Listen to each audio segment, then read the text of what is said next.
Presley.games.com here, and today we're doing another Presley's perspective for the first time in several months. It's been a while. Yeah.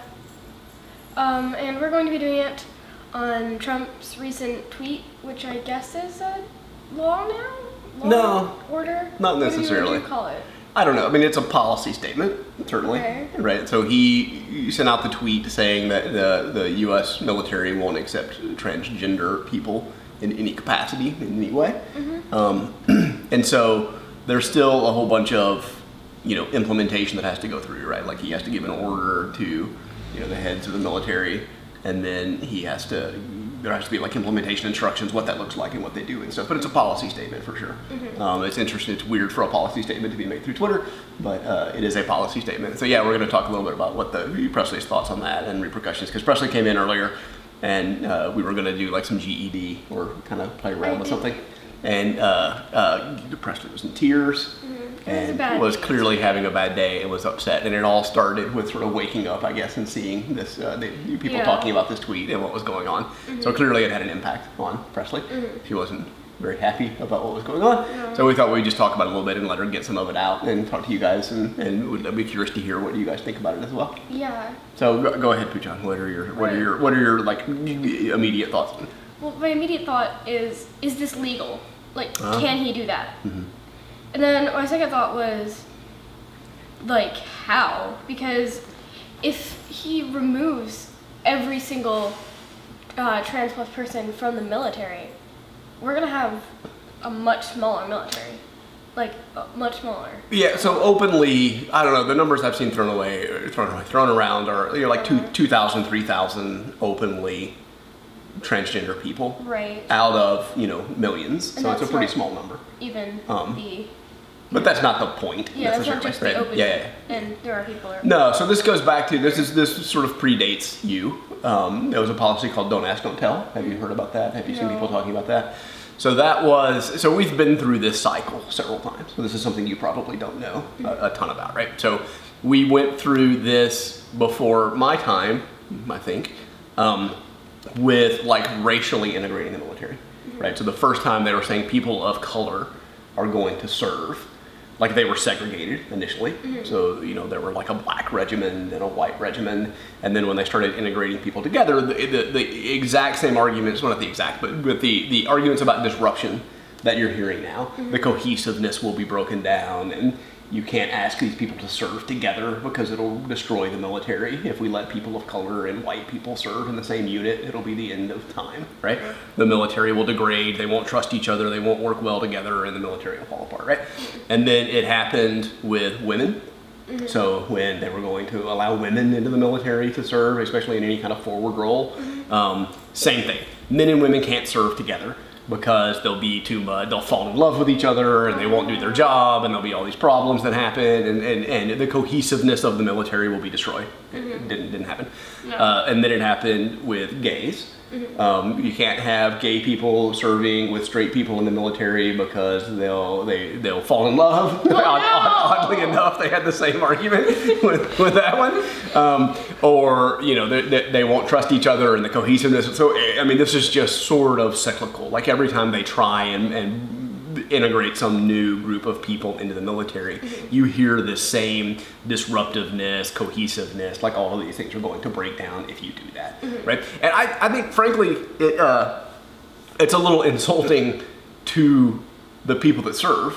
Yeah. To like treat them like the stereotypical, like bigoted, homophobe hillbilly who's serving in the military who can't be you can't be trusted around a woman or a gay person or a black guy or like whatever. Like that's sort of treating those people with not much respect, to think they can't do their jobs if they're put in the situation. So number one, that's just a horrible assumption to make, that it's going to be disruptive to the military. And so it's been a year now. So specifically now with transgender people, it's been about a year that they were allowed to openly serve. Yeah, I totally didn't get back to that. Man, I went on a ramble there. All right, so Don't Ask, Don't Tell was when they were first talking about allowing gay people to serve in the military. The conversation was, well, I mean, there's already a bunch of gay people in the military. military. Yeah. You just don't know it, right? And so the sort of official policy of the military at the time was don't ask, don't tell. So we don't allow, bless you, we don't allow openly gay people to serve. So if you're gay and you're in the military, we're not going to ask you if you're gay. And you don't tell anybody that you're gay. And if we never find out that you're gay, you stay in the military your whole career and you retire and you move on, everything's fine. But if we find out that you're gay, we kick you out. Like, so that was the don't ask, don't tell policy. Okay. So we did away with that and let openly gay people serve openly in the military, right? There was never a time when there weren't gay people in the military. That's just ridiculous. Yeah. But they were allowed to serve openly, right? And so now this is kind of a similar thing about, you were just saying, like there's 2,000 openly trans people. But what about everyone that's yeah, so there are people that are not, and so you're talking again about sort of a don't ask, don't tell. If we don't know that you're transgendered, we would never know and we wouldn't kick you out. And so it may be kind of a don't ask, don't tell. Like nobody knows because it was just a tweet that went out. Yeah. There's questions about the people who are openly serving right now. Are they going to get kicked out? People who served and like stepped down. Do you lose your military benefits? Do you like what does this look like in implementation if we sort of move forward with this? So there's all of that weird policy-ness. We don't know. We don't know where it came from. Like there's all these rumors about where it came from and stuff, but they're not even worth talking about. But like let's just talk a little bit about like not like whether it's a good idea because that's pretty obvious. No. That's a short conversation, right? But like I don't know, anybody who serves this country like that and is willing to go do that, like I have a huge amount of respect for. Yeah. Right? And I mean, like your race and your sexual orientation and your gender identity, like none of that stuff should really matter if you love the country and you want to serve and you want to protect the country. And there are already people coming out, which I love. We'll try and put some links maybe in the description here to like ex-military, like transgender people who have served and retired and are coming out and talking about their experiences and stuff. So definitely this interesting conversation you and I had in the drive-through line at In-N-Out Burger last night. Good conversation. Was like, I don't think either of us want to speak for the transgender community in a conversation like this, right? We want to speak about it. I mean, that was a really nice. Thank you. Yeah, she said you can talk about it, but you can speak about them, but don't speak for them or something. And so we want to try and point, like, go watch the people talk. So both, if you can find, well, they're out there, talk to or look at input from transgender people who have served or are serving. That's a primary source. That's, you want to listen to those people and see what they have to say. And you want to listen to transgender people, even if they're not serving. Like, that's a great source of like first person information to get. So why do you think it upset you so much when you heard about it? I don't know. I first heard about it on how did you hear about it? That's a good Tumblr, question. actually. I'm not surprised by that. Constantly. And I heard about it from, I'm sure a few people out there follow her, trans mom, Alice, on Tumblr. Okay. And so there's a great source. Yes, she's lovely. You should go check her. Trans mom Alice, or just trans mom, and her name is Alice? Her name is Alice, and her URL is trans-mom. Okay. And she's really cool. All of her girlfriends are lovely. I love her a lot. She's great. Okay. But I heard about it, like, from her reblogging it, and I thought it was satire. I totally thought it was satire. I thought she had just, because she didn't really post a comment in the tags or in the reply box, so I thought it was just satire. Do you know what The Onion is? I do. I thought it was an Onion article. Yeah, right. Like every day I wake up and think, like, The Onion's going to go out of business, right? Yeah. Like I can't. How can The Onion write stuff? I feel like that is satirical of what's actually happening in the world. Like he's going to put them out of business. I think. I feel like I'm living in a really bad spy movie, but I'm not the protagonist. Right. I'm just a person. Right. And okay. So you read it on, and what did she? Yeah, she. What did she have to say about it? She just sort of reblogged something from a source that had a screenshot of the tweet. Yeah. And just were saying, I think they must have had their computer configured to a different font, because I totally thought it was fake. It didn't look like a tweet. Right. I just saw it and I was like, oh, that's satire. What a funny joke about how our president is treating our LGBT community. And I scrolled on until I saw another post. I don't remember who reblogged it this time. And they were actually talking about it being real. Right.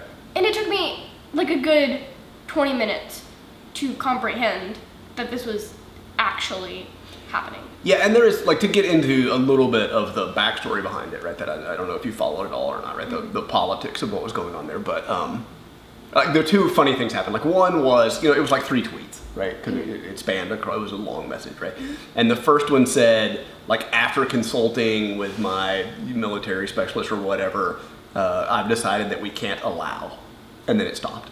And then the next tweet was like 10 minutes later. And so, like, I was reading that even, like, the military, like, chiefs of staff were like, what? Like, what are we not allowing? Like, what's going on here? Like, they were saying, one of the articles I read today was, like, they were afraid, like, even the generals and the military leaders were afraid that he was announcing an attack on North Korea. Yeah. That he was going to say we can't allow North Korea to acquire nuclear weapons, and so we're going to do a preemptive thing. And so even people that, like, should be involved in this conversation were just like, for 10 minutes, we're like, oh my God, what's coming next? What's in the next tweet, right? So that was kind of funny. You're supposed to post multi-part tweets immediately after. Yeah, right. Like, I don't know what was going on there, but that was, I just thought that was kind of, and I don't know if any of that's true, but I know that there was a big break, and that was an interesting way that it was broken apart. We can't allow. Right? I would like to get better, but it's just we can't allow. We're done. In the other, like, big picture story was there is this ongoing analysis that they're doing, right? So Obama started this plan that said, you know, we need to do an analysis to see if there's any reason that transgender people can't serve openly in the military, right? Is it damaging? Is there a cohesiveness problem? Do we spend too much on healthcare for them, which is a whole different thing we'll get into in a minute. And so that investigation is ongoing. And then it was supposed to wrap up like this month or something, but just like a couple of weeks ago or something, the military said, hey, we need 6 more months to continue to investigate and figure out what we're going to do. And then so they were going to take 6 more months to do this investigation, and then suddenly this tweet comes out of nowhere. And so everybody's kind of blindsided about, like, what's going on. Like, it's a really bizarre, like, the process is really bizarre. There are stories behind the scenes about it having to do with, like, wheeling and dealing with members of Congress, and, like, these members of Congress were saying, hey, we're not going to support your budget to pay for your border wall if you have budgets to pay for, you know, the gender reassignment surgery or whatever in the military. Like, if you kill that, we'll help support your, like, there's just a kind of a deal going on in the behind. I don't know, again, I don't know if any of that's true, but that's some of the stories that are happening, right? Which is just kind of silly. And then, so let's talk about knocking down some of the arguments too, just really quickly. The cohesiveness thing, right? Well, okay, go ahead, please. Like, if your vets or people in the military, soldiers, are facing soldiers. That's what I was looking for. Yep. Are facing harassment. Yep. Then maybe the people harassing them are the wrong people. You're right. Sure. In the military. Sure. And I not just made that worse somehow. My hair doesn't like to behave. Well, there's like this one strand that kind of belongs over here, but is going the wrong way, and I don't know what's happening. So we'll just let it do its thing. It'll have fun. Yeah, agreed. So it's not the openly trans person's problem that people don't work well with them, right? It's not their problem. Right. But okay, let's say, just pure argument's sake, and I don't agree with this, right? But for pure argument's sake, let's say that in the field, in battle, in the foxhole, as they like to say, there's a problem with cohesiveness. That people don't get along and they fight and they're worried about something happening, and so that combat unit is not as effective as it could be. Just purely for argument's sake, let's say that's true. You are in the process, in a life or death situation. You shouldn't be worried. Right, but let's say that's true. Even if that's true, the tweet said in no capacity, right? And so one of the things that comes up when you talk about these are like translators. Like, there are people in the military and their job is to listen to communications and translate what was said, because they're happening in all these different languages. And so you have a person sitting in a room listening to a recording and translating it into a computer so that people can read this communication that's going on. Yeah. Like, that seems like a role that just about anybody can do, and there's not a lot of cohesiveness issues that you have to deal with to do that. There are people that are experts in, like, political, socioeconomic, like all kinds of different factors going on around the world, who are experts in different subject matter, cryptography, computer program. Like, there's a million different roles in the military. And even if you wanted to argue that combat unit cohesiveness would be hurt by, you know, a person of color being in the unit, or a woman, or a gay person, or a trans person, fine, even if you want to go that far. then there are many roles that could be served. And to say like a blanket ban, no role in the military, we can't use these people. So even if you have, like when we've done these things before, there have been translators. Like this person is an expert in this language or in this region, and they're kicked out of the military because of, you know, sexual orientation or whatever, right? Yeah. Because it's a horrible argument. On the cost side, there's kind of a similar thing where like it's a tiny, tiny, tiny part of the budget, like 0.04% or something like that. It's paying for healthcare for your troops. But it's not it totally special. Totally should be. But even again, if you want to make the argument that that money, taxpayer money, should not be sent for that thing, don't cover it. This is a different thing than not allowing them to serve in the military. Right. If you openly say, look, we do not pay for surgery, we don't pay for hormone therapy, those things aren't covered by our, because it's not like a lot of private insurance doesn't cover those things, right? So to say the government doesn't cover that is, again, I think it's a horrible thing to do, because these people deserve our respect and the best care that they can be given. So I totally, but even if you want to make that argument that there's a financial burden that the government should not be supporting, then get rid of the financial burden, don't get rid of the people. Yeah. Like that's a, I don't know, it seems like a not well thought out at all position. Yeah. Right? And there doesn't, like there have been studies, like these ongoing studies about whether it's disruptive have shown that it's not. Yeah. Like there's not a study out there that came out that just said, oh, we've done this research and it turns out it's totally disruptive. These people can't work together. Like it's a horrible thing and the military falls apart and we'll lose our next war because there's 1,500 trans people in the military. Like that study didn't happen. It didn't. It's just out of nowhere. It's like. But like that's why you can kind of tend to believe the political wrangling that kind of happened, that there was a conversation that took place. And so this, I don't want to dive too deeply into this kind of a thing, but there's a perception that President Trump sort of believed the last thing he heard. Yeah. Right?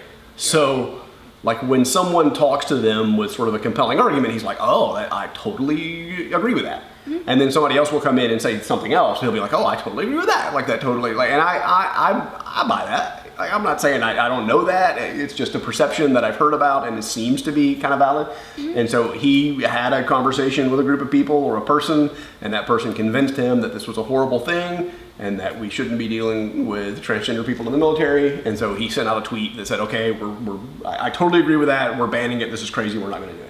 Yeah. Right. And then whether somebody else talks to him and convinces him that was, because this hasn't moved through and become policy yet. Okay. So it's entirely possible that someone could convince him, and this can never be implemented in the way that the tweet. It could be something like the travel ban. It's very similar to the travel ban, where he just comes out and says, okay, we're banning everybody. And then all chaos breaks loose because people who have to implement this didn't know anything about it. This is the same here. And so by the time it sort of filters through to implementation and doing those things, it's changed a ton since what he said. Or the other thing that could happen is even if he talks to somebody and realizes that this was kind of a mistake and he shouldn't have done this, he's not necessarily the kind of guy that admits when he made a mistake and corrects course and says, oh yeah, that was wrong. So sometimes he can find ways to change course without admitting that he messed up, which he could probably do here, maybe. And sometimes he stakes a position out and he can't admit that he was wrong, and so even if he thinks the position's wrong, he's going to go forward with it. Yeah. Man, I shouldn't have said that. But.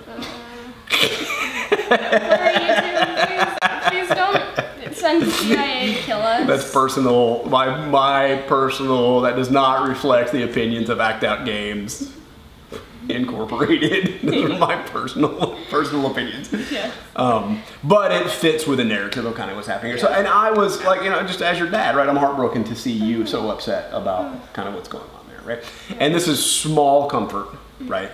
But any decision that one president can make, another president can undo. Right. Right? And that's not to say that it's right or it's okay or that it shouldn't hurt, it shouldn't be taken seriously, but none of this is forever.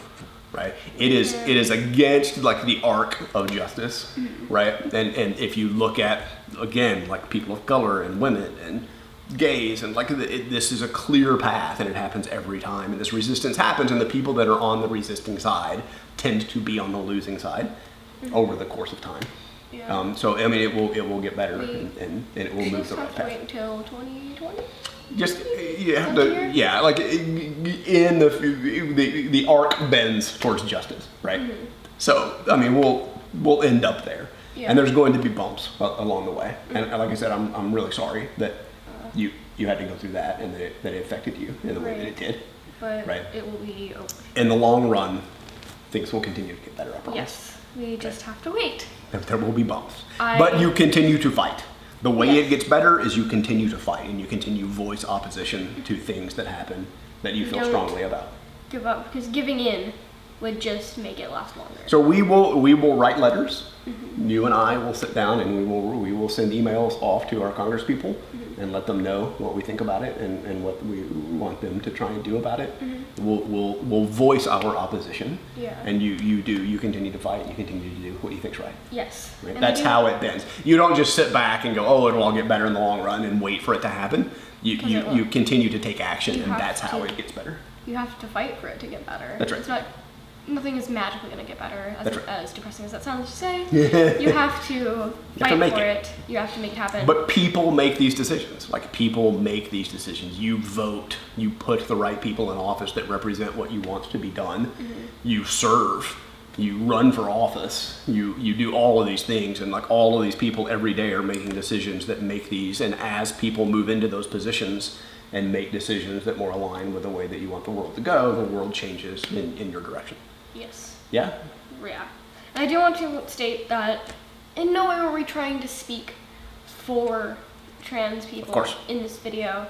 So if we said something wrong, oh, please let us know. If you have like primary resources, like people who are members of the trans community, or especially military trans members, let us know. Point us to them. We want to see what they have to say and reference it, and we'll put the links in the description of this video so that people can watch this. Yes. And I will say again, thank you so much for everyone who is out there serving. Like, anyone who's in the military, like kicking in doors somewhere in Iraq or Afghanistan, or working on a computer system here in California, or translating a language in some little closet in DC. Like, thank you for what you're doing. And I mean, how you identify yourself or who you are as a person doesn't matter to me. I'm grateful that you're out there doing what you do so that we can do what we do here. Yes. Yeah? Yeah. Awesome. And also, I want to say, for any trans person watching, you are not a burden. You are not anything. Disruptive. You are not disruptive. Right. You are none of those things. And what Trump said is not true. And stay in there, and things will get better. Yeah, it's okay, sweet. Thank you. Okay, get us out of here before it gets too crazy. So yeah, thank you for watching, and I'll see you tomorrow. Bye. Bye, guys.